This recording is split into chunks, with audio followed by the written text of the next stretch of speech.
Pagka isipin mo, pro-Israel ka. Now, medyo ito unique na gathering sa Pilipinas. Ito unique na gathering sa Pilipinas dahil sinasabi nila ang Pilipinas ay number 1 na Christian country in the whole of Asia. 90% Katoliko. And unique yun dahil ang mga Katoliko, ako'y Katoliko rin, ay naniniwala pa rin sa isang pinaka-backward na idea na pwedeng patayin ang mga Palestino dahil yan ang mismong takda ng Diyos. Saan ka nakakita sa 21st century ng ganong kaisipan na ginagamit ang pangalan ng Diyos para sa genocide? Dahil daw chosen people ang mga Hudyo, dahil Hudyo si Jesus Christ, at dahil ang Israel ay yan ay tinakdang bansa ng mga Hudyo, kaya dapat patayin ang mga Palestino. Ilan na bang namatay na mga Palestino sa West Bank at saka sa Gaza? Like, they die 5% of their population. Can you imagine? 5% na ang kanilang populasyon na namatay.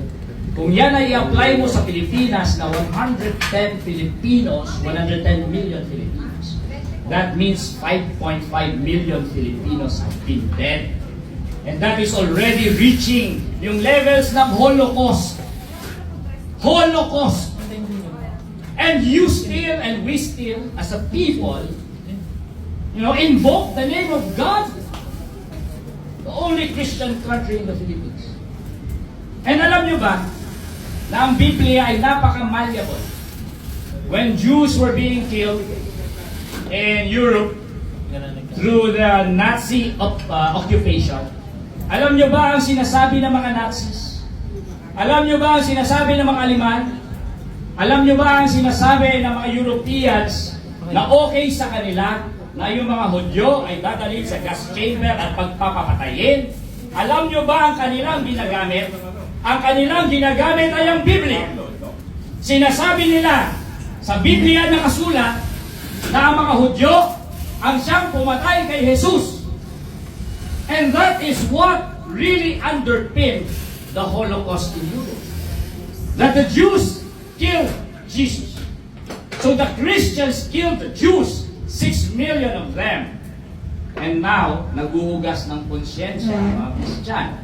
Naguhugas sila ng konsyensya at kakampihan nila ang mga Israelita, ang mga Hudyo na nangagaw ng lupa sa Palestine at gagamitin na naman ang Biblia.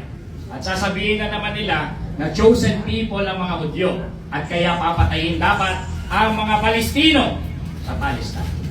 You see how malleable religion is. You see how backward Philippine society is. Now, this is a unique gathering because this represents the best of the Filipino people na hindi natin papayagan ang ganyang katangahan sa Pilipinas. Wala akong ibang i-describe doon. Ganyang katangahan. At dito sa Pilipinas, puro katangahan ang namumuno. Puro mga katangahan ang namamayan. Puro katangahan ang pinapalaganap at pinapalamon sa atin. At ang issue ng Palestine ay test ng pagiging makatao ng mga Pilipino. And I don't even have to dwell on the fact that our struggles are linked. The Filipino struggle para ang Pilipinas ay magkaroon ng isang lipunan na hindi mahuhulog sa katangahan, sa pambobola, sa pambubudol, link yan sa mga struggle ng mga Palestino.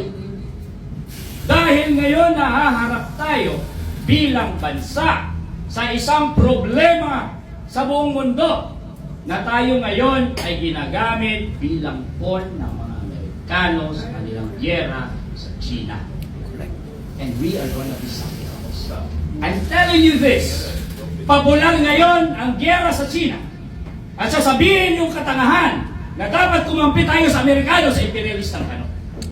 Kontrahin natin ang China, ang mga kabataan, pinapalamon sa kanila ang xenophobia, pinapalamon sa kanila ang chauvinism, ang racism, para sabihin na kontra natin ang China, yakapin natin ang ano. And we are gonna be faced with a question. Papayag ba tayong mag-impon sa gyerang ito para suportahan ang imperialistang kano doon sa kanilang agenda sa buong mundo na sila pa rin ang superpower at kaya nila kailangan girahin ang China at gagamitin tayong pon at sasakripisyohin tayo. At mangyayari yan. Mangyayari na sasakripisyohin tayo, mangyayari na bubombay tayo, mangyayari na mamamatay tayo dahil kung tayo magpapatuloy sa ganitong direksyon na tayo ay yayakap sa imperialistang Amerika, ang resulta niyan, buhay ang bubuwisin ng mamamayang Pilipino. Pero ang Palestino, matagal na nilang sinasakripisyo ang buhay ng Palestino.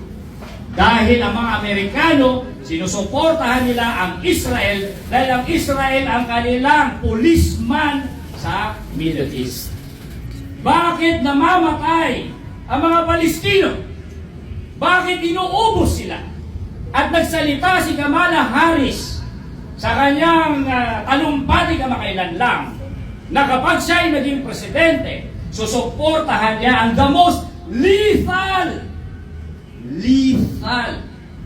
fighting force in the world, lethal and efficient.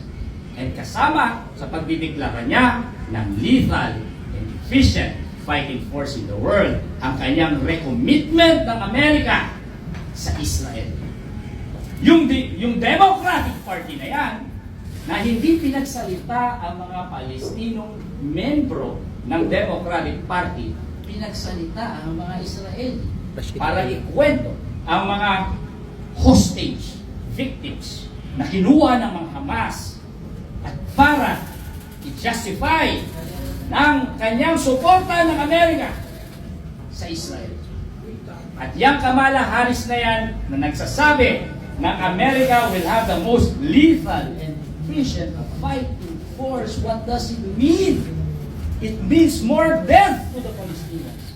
It means papatayin talaga nila at uubusin ng mga Palestino in order to resolve yung problema ng Israel para magkaroon ng tahasang panglalandgrab sa lugar ng Palestino para maging policeman of the West, policeman of America, ang Israel, para disiplinahin ang Iran, para disiplinahin ang mga Houthis, para ang oil ng Amerika ay masisecure ng Amerika at ang kontrol niya sa buong mundo ay masisecure niya and Palestinians will die. And in Asia, Filipinos will die. In Europe, Ukrainians, Russians will die. Our struggles are linked. Our struggles are linked with the Palestinian people. It is linked by the threat of genocide.